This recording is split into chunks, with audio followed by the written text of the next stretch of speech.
슈퍼엔저 일본 경제에 대한 모니터링이 필요합니다. 일본 증시에 대한 직접 투자뿐 아니라 일본 경제로 인한 우리나라 경제 영향까지 살펴봐야 할 것이 많습니다. 유수민 기자가 박상현 하이투자증권 전문위원을 만나 투자 전략을 들어봤습니다. 엔달러 환율이 34년 만에 160엔 선을 돌파했습니다. 박상현 하이투자증권 전문위원은 일본은행이 완화적 통화 정책을 유지해 한동안 엔화 약세는 지속될 것으로 전망했습니다. 아울러 일본 정부의 꾸준한 경기 부양책으로 일본 증시가 사상 최고치를 기록할 수 있었다며 앞으로 상승 추세를 이어갈 것으로 내다봤습니다. 예, 일본 경제 순탄하지는 않긴 하겠지만 그래도 회복 흐름을 사실은 이제 이어갈 거로 보고 있고요. 최근 또 하나 저희가 주목을 할 것이 일본 정부가 그동안 돈풀기 정책 이러한 것들만 가지고 일본 경기를 회복시켰다라고 하면 기시다 내각이 들어온 이후에는 사실 이제 산업 정책을 좀 강화하고 있는 상황들이고요. 대표적으로 이제 반도체 산업도 육성을 하고 하는 이러한 부분들이 있어서 일본 경제가 말씀드린 대로 조금 디프레 국면에서 탈출해서 인프레 쪽으로 좀 다가갈 수 있는 그러니까 정상적인 어떤 경제 활동을 할 수 있는 수준으로 좀 다가서고 있다라고 봐야 될 것 같고요.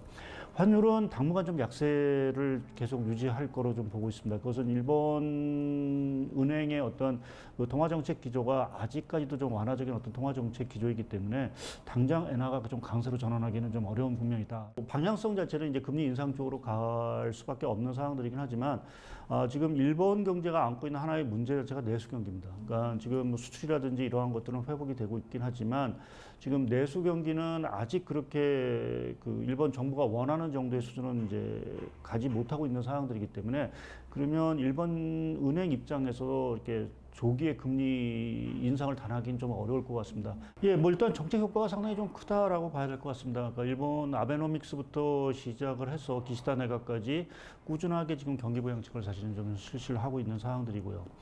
또 최근에는 슈퍼 엔저로 인해서 도요타라든지 이러한 대형 수출업체들이 어떤 이익 자체가 상당히 좀 좋아진 부분들, 또 최근 이제 공급망 재평 과정 속에서 일본이 상대적으로 좀 수혜를 얻는 부분들, 이러한 것들이 전반적으로 맞물리면서 일본 증시가 30만원 최고치 4만 선을 터치하기도 하는, 일본 증시가 워낙 좀 많이 올라서 사실 좀 부담스러운 부분들도 있습니다. 그렇지만 일본 경제 자체가 이전과는 조금 다른 모습들을 좀 보이고 있고요. 또 기업의 이익이라든지 이러한 것들이 꾸준히 좀 성장을 하고 있는 상황들이고, 또 일본 정부가 또 산업이라든지 또 내수 부양책을 또 지속적으로 추진할 수 있는 가능성이 좀 크다라고 보게 되면 일본 증시도 사실은 좀 추세적인 상승세가 좀 이어지지 않을까 좀 보고 있고요. 엔화의 절상 기대감도 사실은 일부 좀 깔려 있는데, 사실 현 레벨을 봤을 때 엔달러 환율 자체가 추가적으로 더 올라가기는 좀 쉽지는 않은 것 같습니다. 그래서